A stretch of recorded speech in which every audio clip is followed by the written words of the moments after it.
Mark chapter 6. Jesus left there and went to his hometown, accompanied by his disciples. When the Sabbath came, he began to teach in the synagogue, and many who heard him were amazed. "Where did this man get these things?" they asked. "What's this wisdom that has been given him, that he even does miracles? Isn't this the carpenter?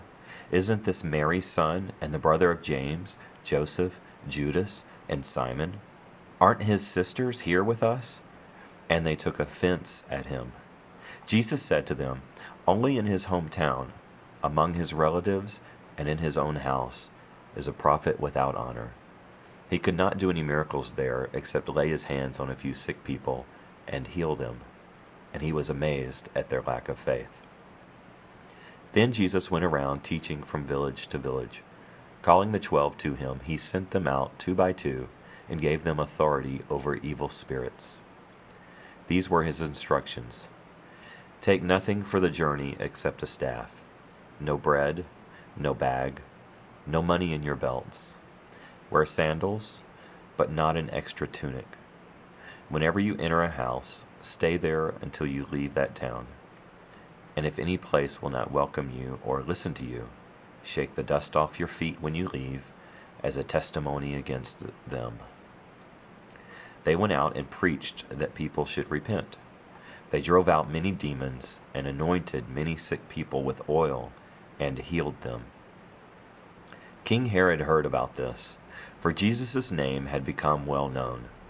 Some were saying, "John the Baptist has been raised from the dead, and that is why miraculous powers are at work in him."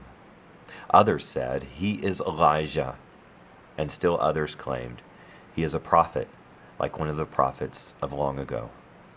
But when Herod heard this, he said, "John, the man I beheaded, has been raised from the dead." For Herod himself had given orders to have John arrested, and he had him bound and put in prison. He did this because of Herodias, his brother Philip's wife, whom he had married. For John had been saying to Herod, "It is not lawful for you to have your brother's wife."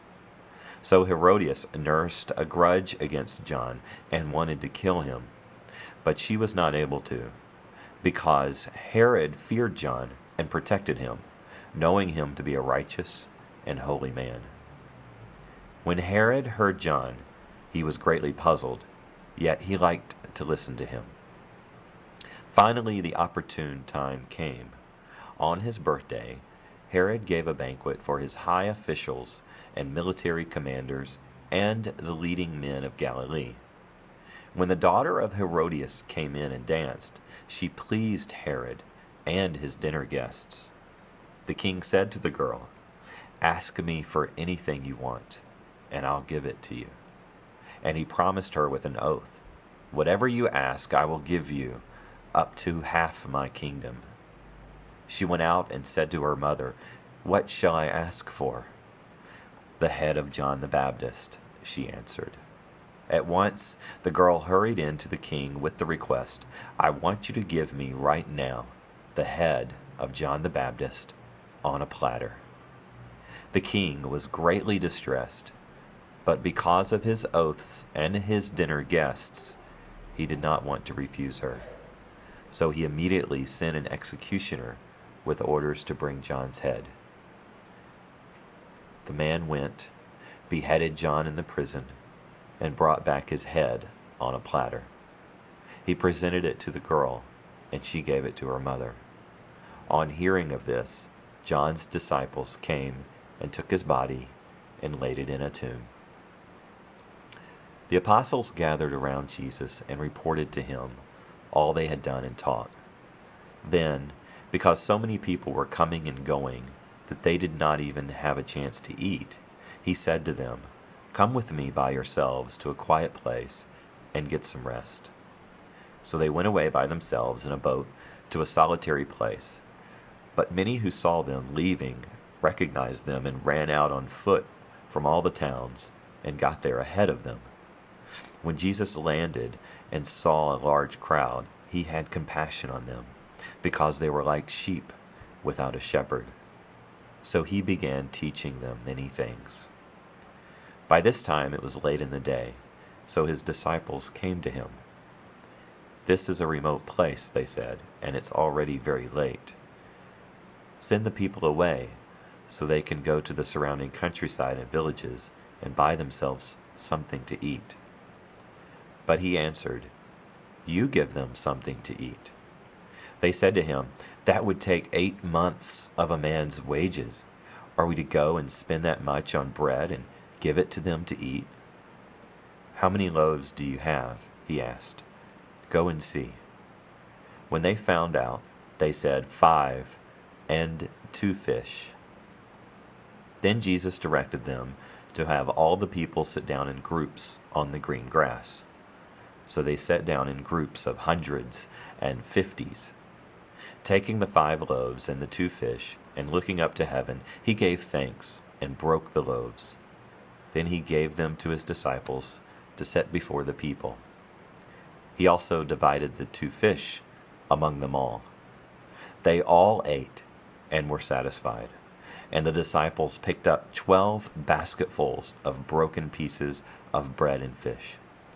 The number of the men who had eaten was 5,000. Immediately, Jesus made his disciples get into the boat and go on ahead of him to Bethsaida while he dismissed the crowd. After leaving them, he went up on a mountainside to pray. When evening came, the boat was in the middle of the lake, and he was alone on land. He saw the disciples straining at the oars, because the wind was against them. About the 4th watch of the night he went out to them, walking on the lake. He was about to pass by them, but when they saw him walking on the lake, they thought he was a ghost. They cried out, because they all saw him and were terrified. Immediately he spoke to them and said, "Take courage, it is I.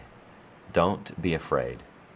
Then he climbed into the boat with them, and the wind died down. They were completely amazed, for they had not understood about the loaves. Their hearts were hardened. When they had crossed over, they landed at Gennesaret and anchored there. As soon as they got out of the boat, people recognized Jesus. They ran throughout that whole region and carried the sick on mats to wherever they heard he was.